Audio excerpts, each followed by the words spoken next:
عمرے پر آنے والے کو مکہ اور مدینہ سے باہر جانے کی اجازت۔ جی آج کی اس ویڈیو میں میں آپ کو ایک بہت ہی بڑی خوشخبری کے بارے میں بتاؤں گا۔ اگر آپ ہمارے چینل پر نیو ہیں تو آپ ہمارے چینل کو سبسکرائب کر دیں اور ساتھ ہی بیل آئیکن کو آن کر دیں، اس سے یہ ہوگا جب بھی کوئی میں نیو ویڈیو اپلوڈ کروں گا تو اس کی انفارمیشن سب سے پہلے آپ دوستوں کو مل جائے گی۔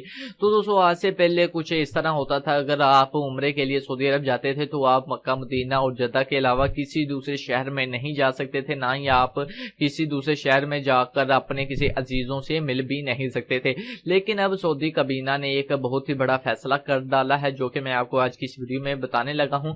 سعودی کابینہ نے عمرے اور مسجد نبوی شریف کی زیارت کے لیے آنے والے کو مکہ مدینہ اور جدہ سے باہر جانے کی اجازت دے دی۔ اس سے پہلے عمرے مسجد نبوی شریف کی زیارت کے لیے آنے والے کو صرف 3 شہروں مکہ مدینہ اور جدہ آنے جانے کی اجازت تھی۔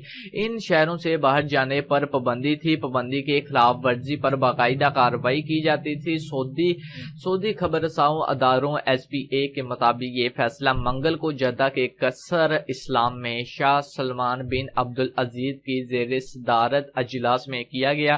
تو اب جو بھی شخص سعودی عرب میں عمرے کے لیے جائے گا وہ اب مکہ مدینہ اور جدہ کے علاوہ کسی بھی شہر جا کر کسی سے بھی مل سکتا ہے۔ اب اس پر کوئی بھی پابندی نہیں لاگو ہوگی، ٹھیک ہے۔ یہ سعودی عرب کے یعنی کہ سعودی حکومت گورنمنٹ کی طرف سے یہ اعلان کیا گیا ہے۔